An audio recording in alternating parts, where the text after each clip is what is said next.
सहज एक उदाहरण आठवलं म्हणून सांगते की आम्हाला निरपेक्ष भावनेनं प्रेम करायला संत शिकवतात. नव्हे नव्हे तुकोबऱ्यांचे गोड प्रमाणे तुकोबरे असं म्हणतात,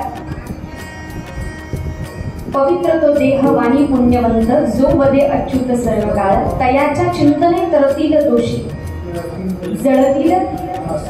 खरं तर एक प्रमाण एक प्रमाण आम्हाला जगण्याला नवी दिशा देतं. किंवा जिभे गोड 3 अक्षरांचा रस अमृत तिथं अमृतही फिकं पडू शकतो. आणि म्हणून चंदनाने गोरी व्यापलेला हा जो उत्तरार्ध आहे तो सोडवायचं म्हटलं ना तर आपण अनेक ठिकाणी ऐकलं असेल. माझे आजोबाई खूप छान सांगायचे. मी लहानपणापासून अनेक कीर्तनांमध्ये ऐकत आले की चंदनाचा स्वभाव आहे ते आजूबाजूच्या गोरी पापडींना सुगंधित करतं. संतांचा एक स्वभाव आहे ते सर्वांवर परोपकार करतात. पण प्रत्येक गोष्टीमध्ये अपवाद आहे. कसा इथेही अपवाद आहे.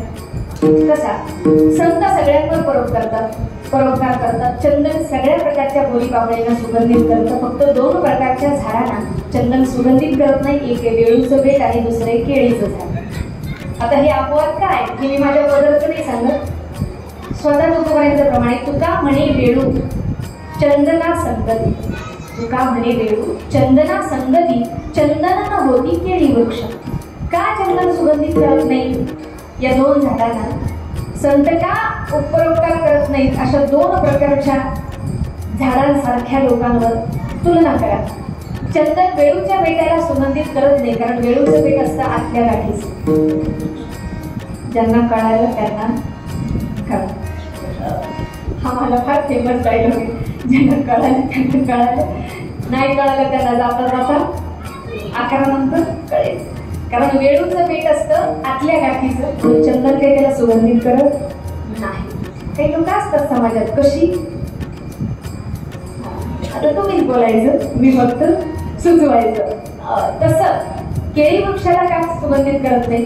कारण असं म्हणतात केळीला गावाच नसून कदाचित काही लोकांना अंतकरणच नसावं म्हणून कितीही परोपकार करेल तरी ती संतांचे परोपकार त्यांच्यापर्यंत पोहोचतात असं नाही किंवा ती घेण्याची पात्रता त्यांच्यामध्ये नसते.